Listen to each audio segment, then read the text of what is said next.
I told my wife that if she happens to overhear the word pornography within my recording session, I said, don't be alarmed. It's just the name of the album.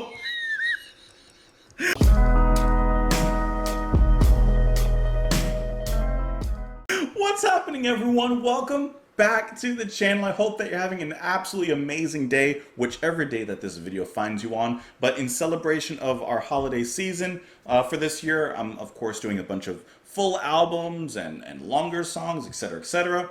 And The Cure, Pornography, is our choice for today for December 30th, their fourth studio album, 1982. We've listened to some tracks by The Cure, of course, before here on the channel. But this will be the first full album that we're going to listen to from them. Now, before I get into the details of all of that and we start listening to the music, just because I already know that it will come up in the comments, I've already heard Disintegration. So that's not one that I'll, listen to here on the channel. I've already heard it. It's an amazing album. Everyone knows it. Let's listen to something else. So we're going to listen to Pornography here, the album. I promise I'll stop making jokes as we move forward. So we're going to listen to the whole album, 8 tracks, 100 Years, A Short-Term Effect, The Hanging Garden, Siamese Twins, The Figurehead, A Strange Day, Cold, and then the title track here of the album. Now, looking at some of you guys who had recommended this, let's see. You got Nikolay Onishishin, and I'm sorry if I mispronounced the last name. You got Enui, you got Eduardo Ferreira, you have David Postpunk, AK, I think you recommended this as well, June Asamway, Nikolai Quack, and the list continues to go on and on and on and on and on and on. So we're going to go ahead and get into it. I'm excited to listen to it here. I hope that you guys are as well. Don't forget, if you enjoy what I do as we're listening to the music and all that stuff, you are more than welcome and invited, if able. You can support the channel over on Patreon for as little as $2 a month. That's also where the full reaction to this will be posted to, but it is freely available to everyone to watch, as all of my reactions are always, no matter what. So with that in mind, let's go ahead and get into the first track here with The Cure, Pornography. That is going to be 100 Years. Let's go.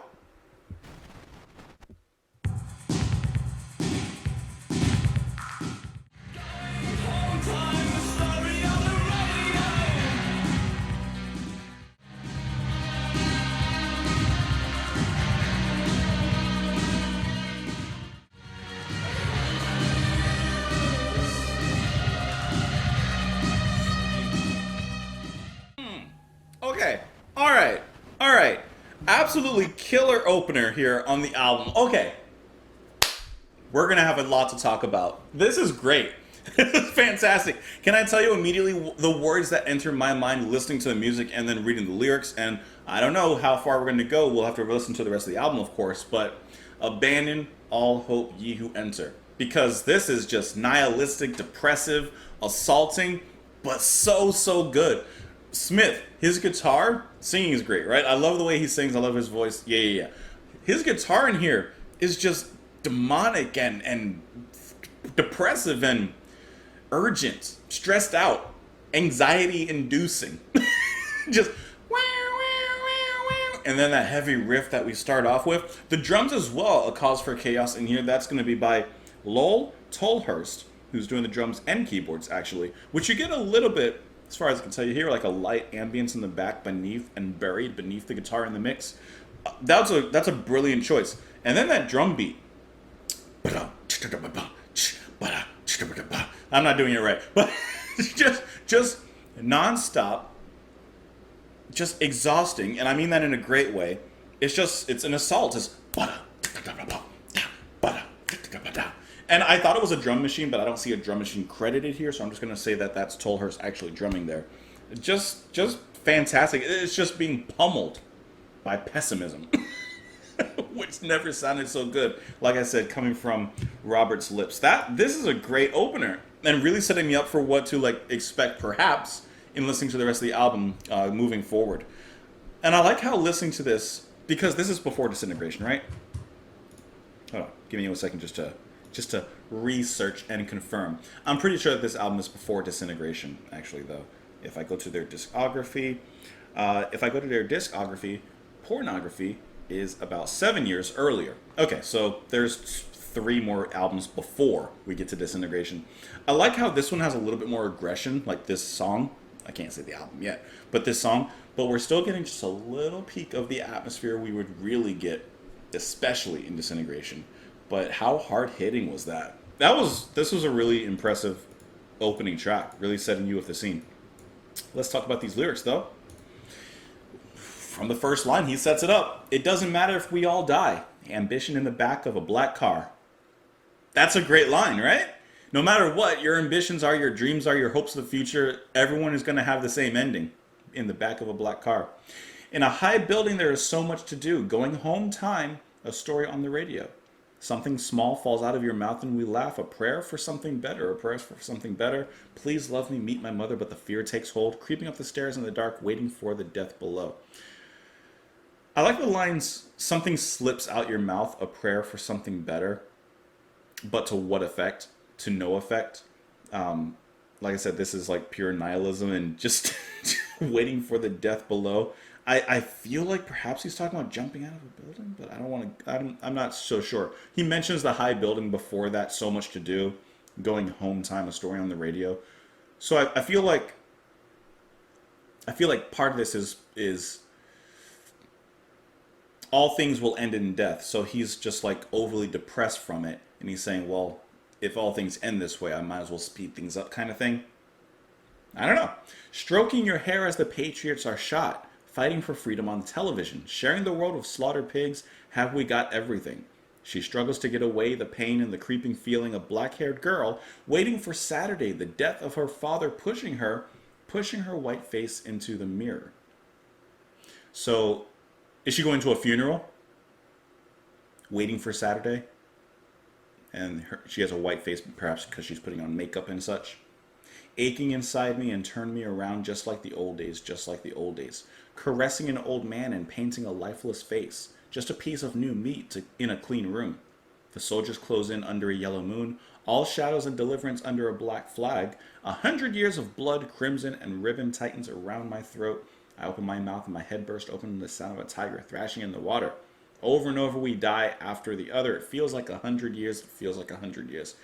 These different situations that he's describing, whether from war, suicide, etc., all of these things have the same eventual ending. This is a hard-hitting track. This starts off like really hard already. I'm just reading here on Genius. It says that the song is about the drollness of post-industrial life and at some points a parallel to the book 1984 by George Orwell.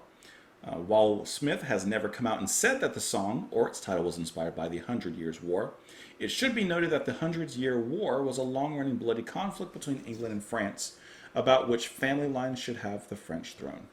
It's possible that the song's metaphors of personal suffering are being compared to the 100 Years' War, or just simply its title.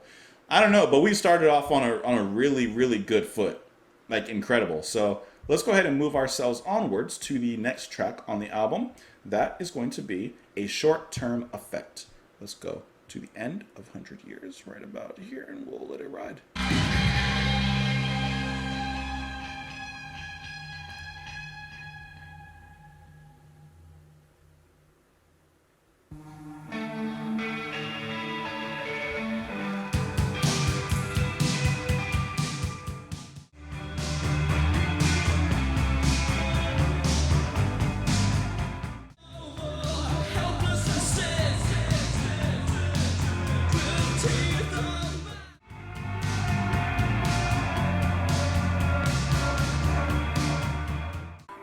We're 2 tracks in. Can I tell you another thing that I'm thinking of listening to this? This sounds like madness, chaos, calm, serenity, somehow mixed together. This sounds blissfully maddening to me. This sounds like stepping into the mind of some stoic and calm and somehow at peace serial killer. It's incredibly, almost like disturbing in a sense, but at the same time, like I said, it's very peaceful as well. It has this really unique atmosphere that I'm finding extremely inviting, exciting, Also a little frightening, but like so cool to listen to. So I really like Gallop's bass line as we get into this track, setting up that nice, dark, brooding kind of mood. But Smith, once again, with his guitar, it's always been atmospheric in the tracks and stuff that I've heard, of course, but not as like sharp as this. There's something kind of prickly about it here. And it sounds like there's also some backwards guitar effects. There's some light keyboards, I would imagine, in the back as well. But his guitar is just like echoing and reverberating in these haunted halls. That's like the feeling I get. Like if you were to isolate his guitar playing in this, it would fit so well in some sort of horror movie as the character's walking down this hallway long and dark, and you know there's something at the end of the hallway in the dark. You can't quite see what. Oh, that thing is actually right next to the character. Like, you know what I mean? Like, it is just incredibly unsettling, but once again, somehow at the same time and on the other side of the coin, at peace. That is such a wonderful atmosphere, the way that that's built up. I just really like that, the way that Smith is carrying himself on the guitar. Once again, vocals, yeah, I like them. I enjoy the way he's singing, but that atmosphere is just something to be beheld, in my opinion.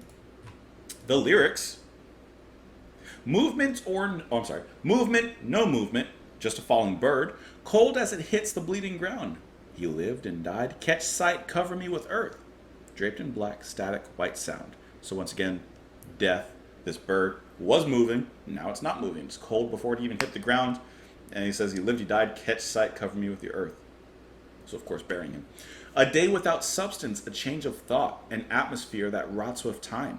Colors that flicker in water, a short-term effect. Let's keep going. Scream as she tries to push him over, helpless and sick. With teeth of madness, jump, jump, dance and sing. Sideways across the desert, her charcoal face bites my hand. Time is sweet, derange and disengage everything. I'm going to tell you right now, I'm not 100% sure what he's talking about or what he's saying, but even without directly being able to say or interpret on a first listen, like what is actually going on or what he's trying to say, I still get that idea of, once again, endings, death, disengaging, madness. You know, there's just certain words that stand out as I'm reading the lyrics that kind of set the tone. An echo and a stranger's hand, a short-term effect. An echo and a stranger's hand, short-term effect. Guys, I got no idea on that one. And I don't see anything that's sticking out to me here on Wikipedia. Let's see if anyone on Genius maybe can help with that one. It says essentially about the short-term effect of drug taking, something the band had been doing a lot of during the production of the album. Although on another level, it deals with the same themes of the shortness and futility of life that are touched on a number of Pornography's other tracks, which of course does make sense with, you know, the bird dying, and this other stuff that's happening.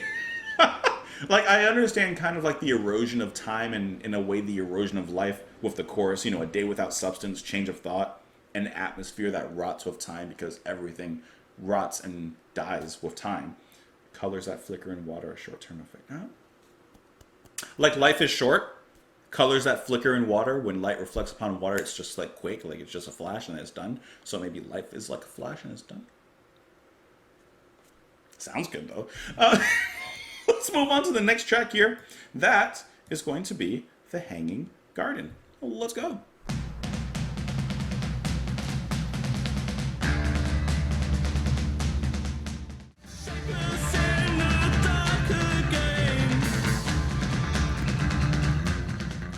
That's catchy.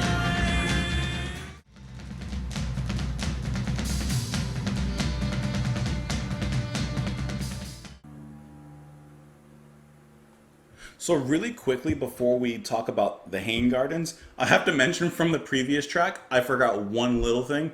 I also really liked the echoes on Robert's voice as he was singing in the last track. I just forgot to mention that. That also led into the atmosphere. Okay, Hanging Gardens, the drums.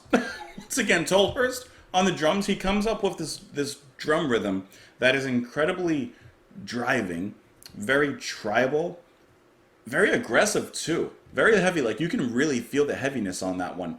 And then Gallop perfectly And I mean, perfectly provides just the right bass line that is equally as driving, aggressive.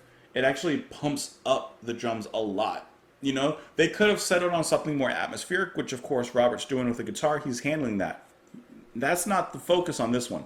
It's the drums and it's that bass. It's just incredibly driving, very pointed. It just just that rhythm section alone. I think you guys would agree that's the hallmark of this particular track. And I also like how Rob sings a little bit more. Let me say, Mr. Smith. At least I like how he sings. Not as depressive in a sense as the last two tracks, where his voice is filled with sadness and loneliness, which of course I love. It works very well. But here it's just a little bit more aggressively directed, it seems. I just thought that was really cool. And once again, you have, those either like the backward keyboard notes that slowly faded in, kind of like the beginning of roundabouts, or like things like that. With of course, different, but similar kind of production where you hear the backwards notes, the notes being faded in after they're being played. It's just a really cool effect that kind of provides a really nice ambiance around that driving core and very pounding rhythm in this one. Now I do see that this song was released as a single as well, which reached number 34 in the UK singles charts. Let's talk about the lyrics on this one. Creatures kissing in the rain, shapeless in the dark again. In the hanging garden, please don't speak. In the hanging garden, no one sleeps. Catching halos on the moon gives my hands the shapes of angels. In the heat of the night, the animals scream. In the heat of the night, walking into a dream. Are the hanging gardens, only because it's the first thing I'm thinking of, like reading the lyrics, are the hanging gardens like a meat shop, basically like a butchery, and it's the animals hanging from the hooks, like the butcher's hooks. So once again, kind of dealing with death, this time specifically towards animals, other life, other organisms, or I could be once again looking too deep into it. I really love the chorus though. Fall, fall, fall, fall, fall into the walls, jump out of time, fall out of the sky, cover my face as the animals cry. So once again, maybe I'm looking at this too surface level, but perhaps this is a call to some sort of animal activism.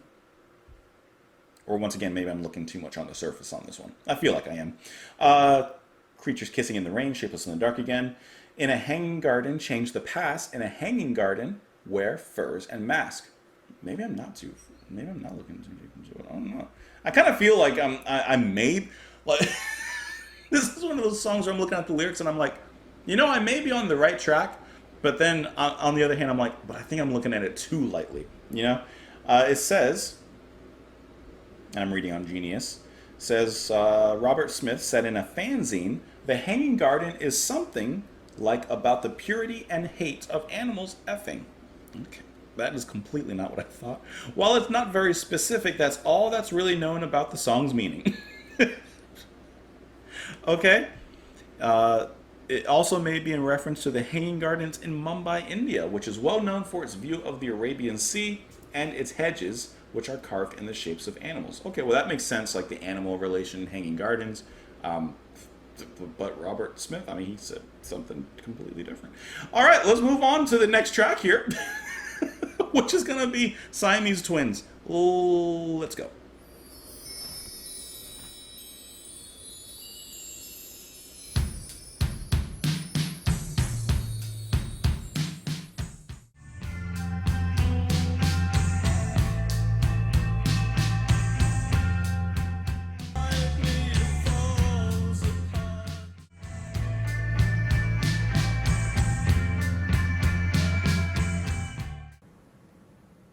I came into this track thinking the lyrics were going to be about one thing, but I'm pretty sure it's about something completely else. Something completely different.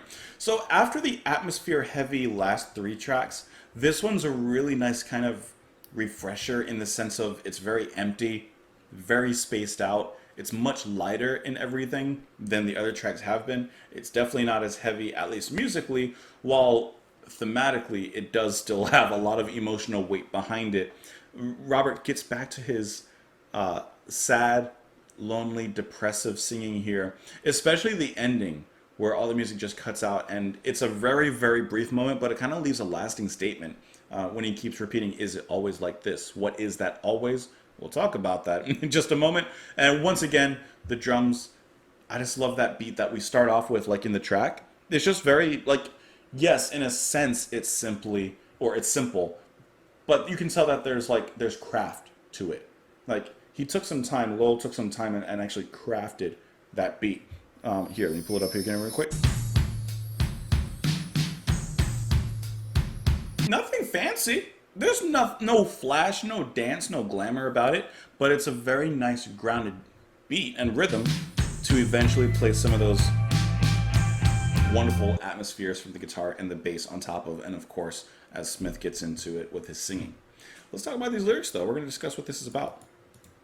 I chose an eternity of this. Like falling angels, the world disappeared. Laughing into the fire, is it always like this? Flesh and blood and the first kiss, the first colors, the first kiss. At that point, no idea what it meant. We arrived under a red light. Now I got an idea with the red light. Voodoo smiles, Siamese twins. Girl at the window looks at me for an hour. Then everything falls apart. Broken inside me, it all falls apart. So I like how he says that the girl is looking at him, or he's looking at her, one way or another, for an hour. So there's some thought, there's some decision making going on. Then the next verse, the chorus, the walls in the ceiling move in time, push a blade into my hands, slowly up the stairs and into the room. Is it always like this? So after an hour of pondering, and who knows exactly what's going on in his head, he says, okay, let's do this. He's obviously at a red light district, right? Going upstairs, he says, is it always like this? Like, it's very business-like, right? I mean, it's a transaction of sorts. Dancing in my pocket, I'm just imagining, like, you know, getting the money and everything. Worms eat my skin. No idea what that means. She glows and glows with arms outstretched, her legs around me. In the morning, I cried. So there's a regret afterwards, right? Leave me to die. You won't remember my voice. I walked away and grew old. You never talk. We never smile. I scream, you're nothing. I don't need you anymore. You're nothing. It fades and spins. Now, when he says, you know, he screams, you're nothing, you know, I don't need you anymore, I feel like that's more self-reflective of him in this situation rather than you know, her. And I really like the lines, you know, you won't remember my voice. I walked away and grew old. Like, he's feeling really bad about it. And I'm imagining it's more because it was a loveless and emotionless encounter. It was literally really just a business transaction, which is why at the end he keeps on repeating, is it always like this? Is it always like this? Like, is this how it is?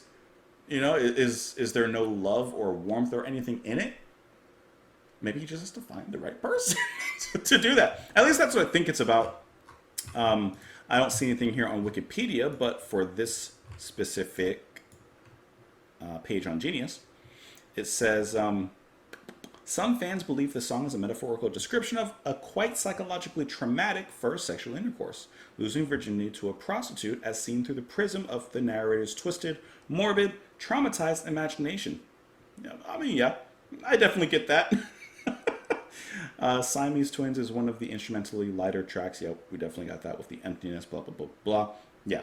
So, and then it's kind of mentioned here as well, but the title of the song, Siamese Twins, perhaps he's longing for some sort of closeness like like that much. You know, maybe there's some sort of, I guess, twisted idea that, you know, Siamese twins are, of course, physically connected, but I would assume, you know, because they're going to be siblings, they'd have an emotional connection, that there'd be some love between them. Obviously, it's a different kind of love, but I think he's longing for a love akin to Siamese twins in a way, you know, in a different kind of warped way, which is a really cool idea now that I kind of get the idea of what's being built up there. All right, so that's going to end the first side of the album. So we're going to move ourselves on over to the second side, and we're going to begin that with the track, The Figurehead. Oh, let's go. There's those nice inventive drums at the beginning.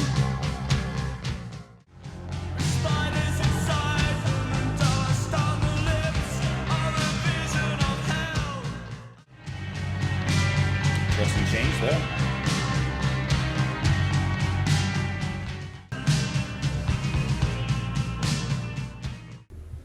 Okay, on Figurehead, what I thought was cool, there were a few things, is I like the beat. First of all, that drum beat, it's almost like a slightly heavier marching drum beat. And it builds upon that monotony almost to like a stressful degree. in a good way. Like it feels like it's constantly like ready to break just beneath the surface. And then of course that chunky bass line just providing that nice thick atmosphere underneath in the depths of it. And what I really thought was interesting that I didn't quite notice before, even though I probably should have, is that the guitar, which is of course very atmospheric in here, it doesn't play all the way through. There's certain points I notice it more towards the second half of the song where the guitar just totally drops out. It's gone. And really you're just left with Robert, bass, and then the drums there. I thought that was really cool because even in that part, when it's empty like that, that's when you can really hear the production come through in the empty spaces of the room, so to speak. So that's where I really heard the echo on the drums and the slight, I don't even know what to describe it, but there was a slight effect on the bass as well.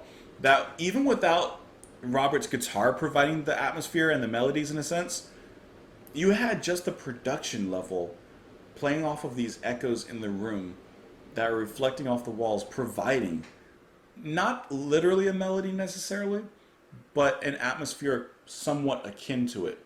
So that was just a really cool thing I noticed that was like interesting from a production sound point of view. And it's kind of obvious, of course, but it just shows how much the producer, the mixing, the mastering, etc., how much of a big effect that has on the actual final product of the album. It's not just the music, even though you could argue that the music is, the most important part. But the production has a huge part to play in the final product and how it all comes out and how it all sounds there in the end. Now, I'll admit, besides the middle section, the break where I really enjoyed the guitars, I didn't love this track as much as I have the previous ones. This one felt like it was dragging just a little bit. Now, this album is kind of heavy.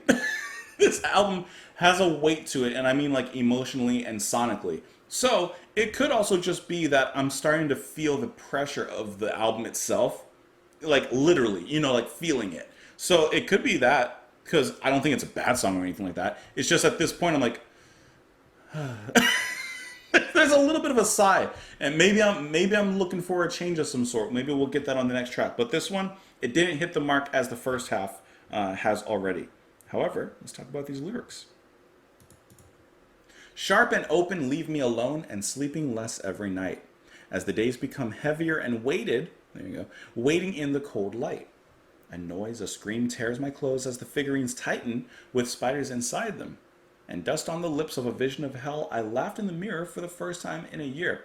There's something going on with him. I'm not quite sure what that is, but there's something happening. I laughed in the mirror for the first time in a year. Like he hasn't... Well, how do I say this? If he looks at himself in the mirror and he laughs, is he taking pity on himself? Like he has some self-pity? Like, look at you look like a joke. But if he's doing it for the first time in a year, he hasn't even looked at himself. Metaphorically or physically, doesn't really matter. But he hasn't had a self-reflection in a sense. Interesting. 100 other words blind me with your purity. Like an old painted doll in the throes of dance. I think about tomorrow. Please let me sleep. As I slip down the window, freshly squashed fly, you mean nothing. I can lose myself in Chinese art and American girls all the time. Lose me in the dark. Please do it right. Run into the night. I will lose myself tomorrow. Crimson pain, my heart explodes, my memory in a fire, and someone will listen, at least for a short while. I can never say no. I can never say no to anyone but you. I have no idea what we're talking about, who we're talking about, how we're talking about, where we're talking about. Touched her eyes, pressed my stained face, I will never be clean again. Like, he's like describing a doll, but he's kind of like... Remember in the Castlevania anime, when everyone left Alucard and he was alone in the castle and he began making figures so he had someone to talk to in his loneliness, and he would even have arguments with these people, with the dolls in his loneliness and their button eyes and everything, just because he needed a friend. I'm kind of getting a similar idea here. But I'm not 100% sure, to be honest. So with that, we're going to go to the notes on this track and see what the actual meaning is here. In a fanzine, by the way, fanzines were a really big thing then, huh? Robert Smith shared that the figurehead was inspired by a grotesque skull sculpture I discovered in a disused asylum we used in the Charlotte Sometimes video. I took it home to talk to confess to, and this song is about guilt. Well, there it is from the man himself. That's what it's. There you go. I was kind of close, talking to some sort of inanimate object. He was venting himself to this skull that they found in an asylum. My question is, what were they doing in that asylum? Anyways, let's move on to the next track here, which is A Strange Day. Oh, let's go.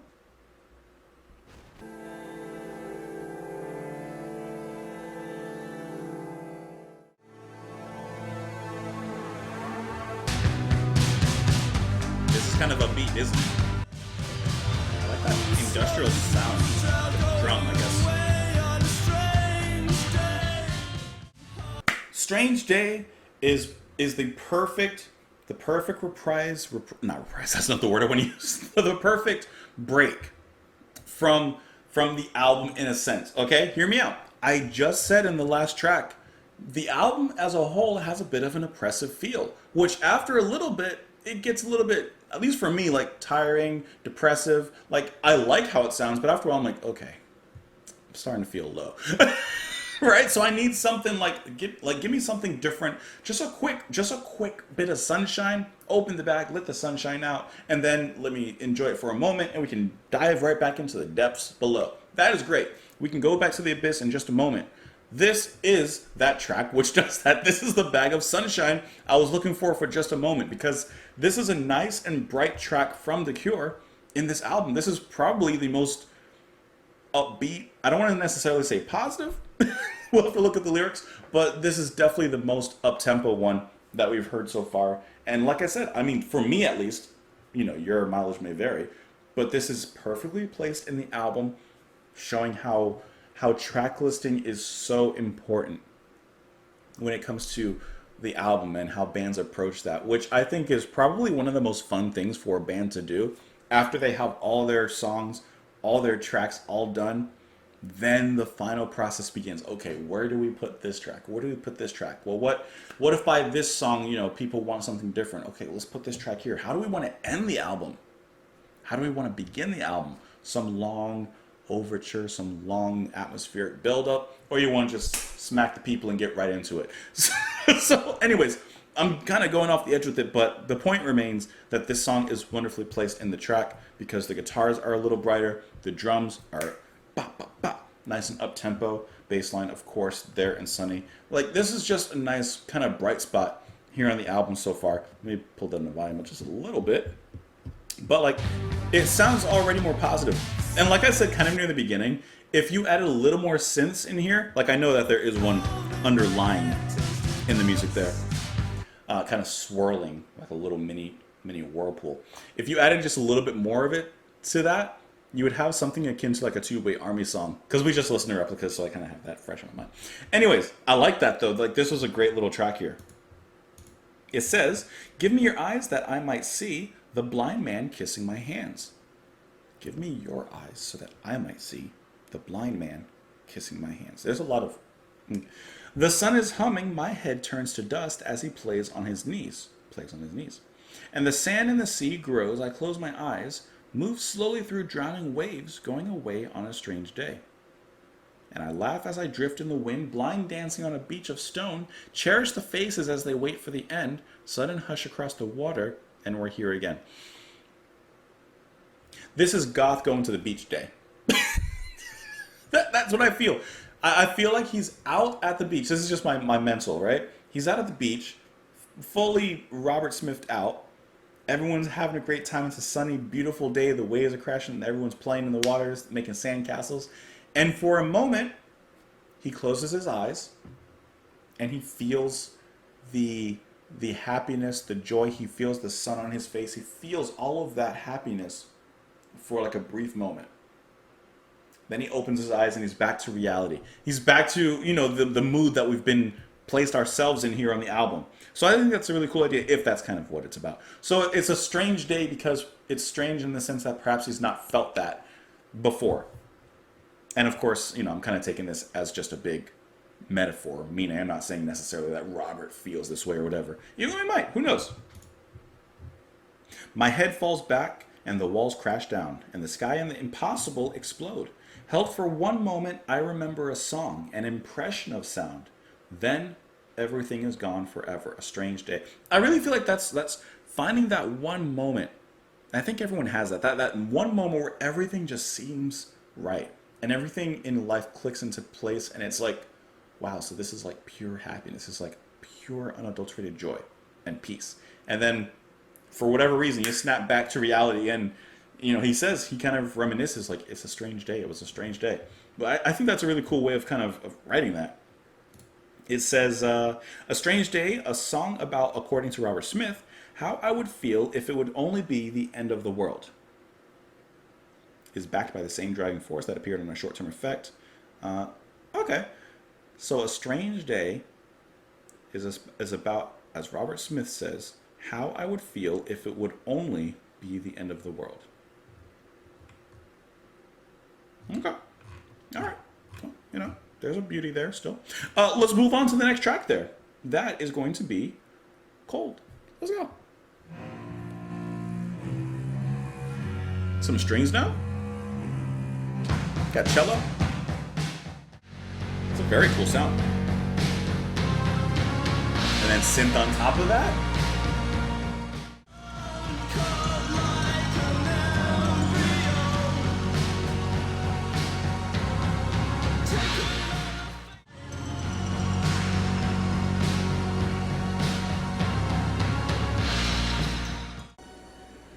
Allow me to say this on a first listen, I think that's one of the best tracks I've heard on the album so far. Okay, you have a cello opening the track, then you have that absolutely addicting melody. Tell me you guys don't feel that one. Just a thick synth beneath everything, the bass playing along with that driving rhythm, and then Robert just going off on it vocally. And then I love how at the end of this track, you have that kind of crystal-like sound. I don't know what is being done to make that sound. It could be Tolhurst on the, I don't know, hitting some sort of percussion. It could be, I don't know, them recording something. I have no idea how they made that sound. But that kind of icy, crystalline, clink, clink, clink, clink, clinking sound, right? That is really cool. It gives the idea of ice, gives the idea of cold. But that melody, tell me you didn't feel that. Look at me in the eyes. Look at me. Tell me you didn't feel it. Bum, bum, bum. Bum, bum, bum. Get out of here. You know that was so good. Now, hold on, let me pull it back really quick. I did think that was really cool that there was a cello in the beginning.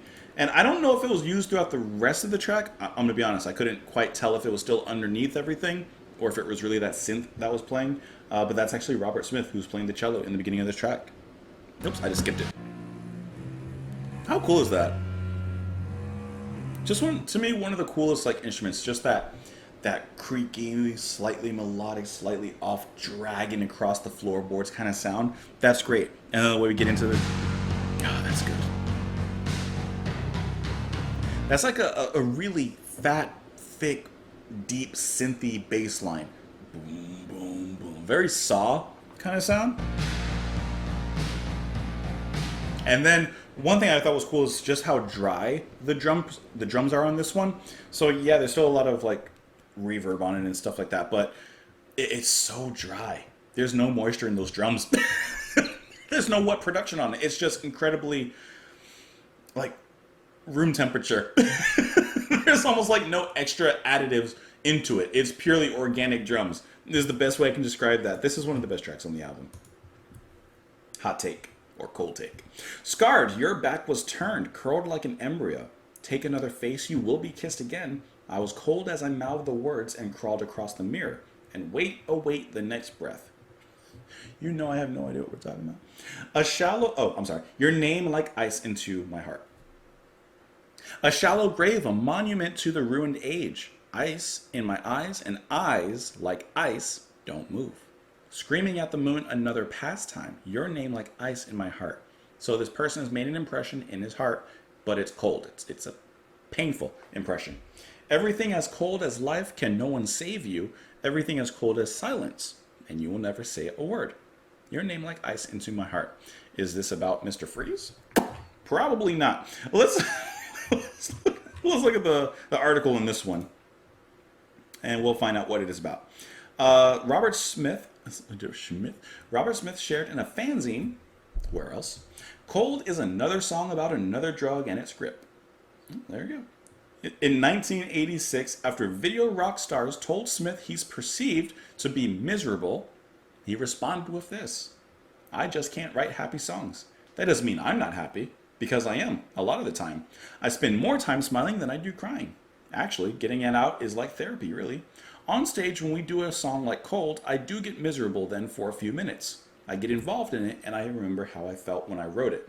And that's something that's really interesting, because when a singer or an artist performs a song, whether they are the singer, the guitarist, the drummer, it can be anyone in the band, they have to, in a sense, get into character, and that character is oftentimes a part or facet of their own personality. Just because Smith writes, sad, depressing kind of songs, like he said, that doesn't mean he is. He's like, I'm happy, I'm good. But when they perform these songs, they have to get back into that headspace that, like he said, they were when he originally wrote that. Now, this is something I see that's cool, just because it's right below what I just read. In 2022, metal singer Corey Taylor, I love Corey, says, Cold is just one of those tunes that gets better with every year. It's so criminal. Like, you listen to it, you're just like, oh, this is beautiful, man. It's one of those tunes where you just wish you wrote it. Robert Smith is one of the greatest songwriters ever, and for proof of that, just look at the fact that he's still killing it after all these years, man. He's just so good. Yeah, he did feature on that song with Gorillaz. I think it was it on Song Machine with Gorillaz on that album? Anyways, with that being said, let's go ahead and move on into the final track of the album, the title track here. Hope that you guys have enjoyed it.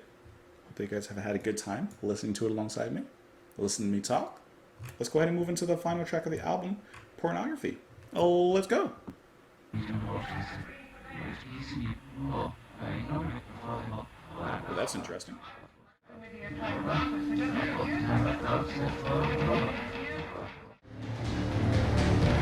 That's all the way on the left of that.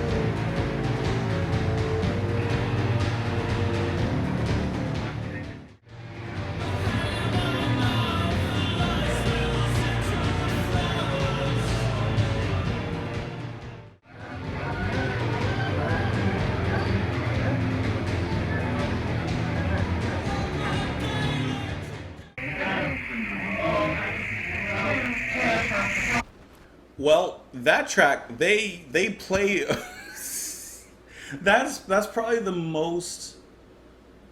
That's probably the harshest, almost horrific-ish, slightly terrifying, very uncanny, unsettling kind of tracks that we've heard on the album. They ended with the most in the most unsettling fashion, with this sound collage of I don't even know what it was, either like radio or. I have the lyrics up here, but it doesn't say like what the lines were that were being said in those sound snippets. So I'm not exactly sure what's being said there. We'll have to kind of research that a little bit. But just the way that they're manipulated, whether the sound in the beginning, it sounded like there were two voices going on. One was pitched down, like on my left channel, and one was pitched up on my right. And then there was something in the middle. And the way that they were like manipulated, they were kind of cutting in and out very briefly. It was really, like I said, like unsettling. And then you have that big synth on it that comes in so slowly, boom, boom, just very cruel. And then the drums from the distance. Okay, remember that long dark hallway I mentioned before? And remember like the horror movie kind of like idea? This is, you see the monster. Now, before I mentioned that it would be like a jump scare like from the right, but this time you see them all the way in the distance. And slowly but very surely, they're walking towards you. They're running towards you from the dark in the distance, slowly into the light up close. And the thing is, the door behind you is locked. You're locked in. You can't get away. No doors to the left, no doors to the right. It's coming at you. So when Tollers is coming in with those drums, it's coming in, being born from that unsettling sound collage, slowly coming into the picture. And like I said, eventually just right up in your face once again with that very, in a sense, very brutal drum rhythm that's just pounding you and pummeling you over and over and over. Eventually the guitar comes in very, once again, just very unsettling, kind of glitchy, sometimes off tune, just providing this weird dissonance that is just really interesting. Like, this is a really interesting way to end the album. I'll tell you that. Definitely leaves you with an impression. Like, maybe it's being reversed. I don't know. Maybe it's the same thing, but one's pitched down and reversed. The other is just playing pitched up a little bit. I don't know, but when we get like further on, maybe lower the volume. This sounds just nightmarish. I think that when it comes to atmosphere, they did an incredible job on this track because this one is something that cannot be beaten. I would imagine it is very hard to reproduce whatever they did in here. Just really incredible work that they came up with on this one. Now let's get into the lyrics, because I'm not exactly sure what it has to do with the title, even though I have an idea, perhaps. So the first sample is, I guess, Robin Whiting, who I've never heard of. Let's just give that a quick little search Google. And to tell you, okay, I guess it's a BBC announcer, maybe? No? Maybe not? Can I tell you? Nothing's really coming up right away. I see a lot of Robin Whitings, and none of them really tell me exactly what it is. So the sample that's being played is, I guess, reversed, and it says, well, in just a moment, we finally put BBC Two to bed, but a reminder that there's a treat in store for opera lovers starting tomorrow at the opera. So it is kind of like a news announcement, basically, or a radio announcement. And then later on it says, on Radio 2 in 8 minutes, Sheila Tracy, that's Radio 2's Tiger Tim, takes over for Trucker's Hour. So it is a radio station or a radio, sample. Then later on with the sample is saying, yeah, a green sedan. No, the license plates were covered with mud. They took tires and gas. They robbed the cash register too. I got word that the police had bottled them up. Poor Joan, they're being blamed for every crime committed in the country. So it's just a lot of radio clips that are being played. I'm not 100% sure, to be honest, what the meaning is behind the rest of the song, but let's keep going. A hand in my mouth, a life spills into the flowers. We all look so perfect as we all fall down. In an electric glare, the old man cracks with age. She found his picture in the ashes of the fire. An image of the queen echoes round the sweating bed. Sour yellow sounds inside my head in books and films and life in heaven and the sound of slaughter as your body turns. But it's too late. One more day like today and I'll kill you, a desire for flesh and real blood, and I'll watch you drown in the shower, pushing my life through your open eyes. And then he says, I must fight this sickness, I must find a cure. Song, band title. So I really have no idea what those radio samples have to necessarily do with the track. However, the only thing I'm kind of thinking, if I'm pushing a meaning behind it, at least on a first listen, with the song title and by the album title, Pornography, it's something you interact with for gratification. So here, he's mentioning, I guess, different ways of interacting, but of course, especially by the ending when it's more of a murderous interaction. But then he also admits and realizes, I must fight this sickness, find a cure. So he's trying to find a way to get away and to break that habit, to quote Linkin Park, if I will. But the rest of it, I'm not 100% sure, so let's do what I've been doing and go down and maybe we'll find something that Robert said in a fanzine. It says that the lyrical content is akin to that of the album's opening track, 100 Years, a series of images which don't really connect or flow in any way, painting a picture of violent and chaotic destruction. So actually, before I even go further in that is basically what I was trying to say near the beginning of this album listen, is that a lot of the tracks I can't really say with definition I can't define an actual meaning out of it. However, it's just the atmosphere and the themes from certain words that pop out that kind of give you an idea of not necessarily the lyrical content, but just pushing the idea of the theme and to a greater extent the music itself. And like I said, the oppressive nature of that. It says, the precise meaning of the lyrics is frequently debated amongst Cure fans, as most of Pornography was written streams of consciousness while Smith was high or drunk, making the words extremely difficult to interpret. Okay, so that actually makes a lot more sense. He's just literally writing off the top of his head, not putting a ton of direct thought into it. He's just writing what comes to his mind immediately and putting it into song. So that's why certain words may pop out, because once again, it's more about the feeling of the music rather than the direct meaning in it. And this album, because now we finished it, definitely has a lot of feeling and a lot of emotion. Some would even say too much emotion, but it actually really is good the way that it comes out in the music and through the stream of consciousness kind of lyrical style. Now, before we finish out the album, like totally finish out, just reading a few of the little facts here on like the background and recording off of this album. It says that in the words of Robert Smith regarding the album's conception, I had two choices at the time, which were either completely giving in or making a record out of it and getting it out of me. Just that tells you a lot. Either get this feeling out through my music, or this feeling will drive me insane and to my end, basically is what he's saying. He also claims he really thought that that was it for the group. I had every intention of signing off. I wanted to make the ultimate F off record and then sign off the band. So this was like, he's putting everything into this and then he's done. Which may also kind of give leaning and merit to the actual conclusive nature of the album, which has a very, this ends, of a finality to it. Smith was mentally exhausted during that period of time. He says, I was really in a depressed frame of mind between 81 and 82. The band had been touring for about 200 days a year, and it got a little bit much because there was no time to do anything else there on the album. Which, yes, I can definitely understand how that would, wear on you after a while.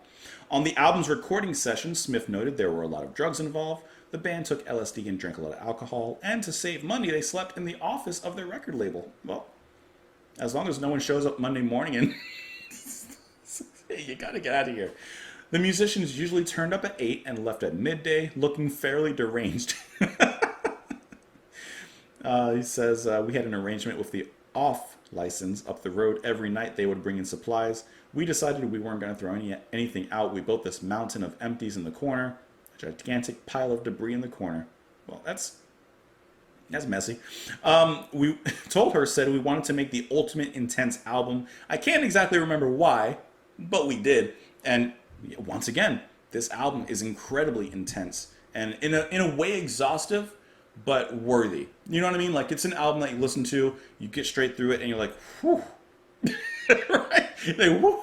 But it's very fulfilling as well and extremely satisfying.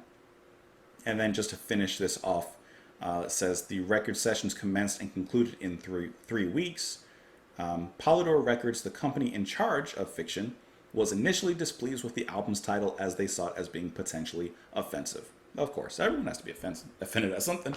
Anyways, let me know what you guys thought of this album. Once again, I hope that you guys enjoyed listening to it alongside with me, watching me listen to it. We talk about it. We do the thing, the back and forth.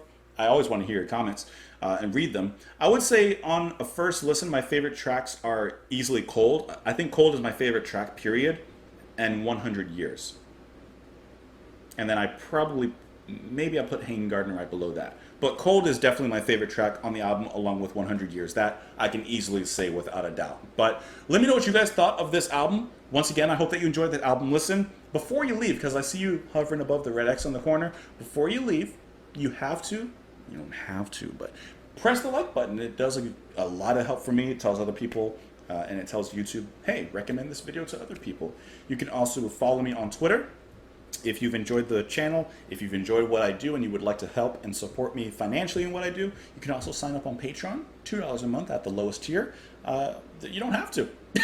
But once again, it just helps in what I do, especially in this month when, full schedule. Like, I got my schedule right here. It's full. Anyways, enjoy the rest of your day. Thank you so much for being here and listening alongside with me. I hope you enjoyed it. And come back tomorrow. You never know what we're going to do, but we're going to do something. Have a wonderful rest of your day, guys. And I'll see you later. Bye.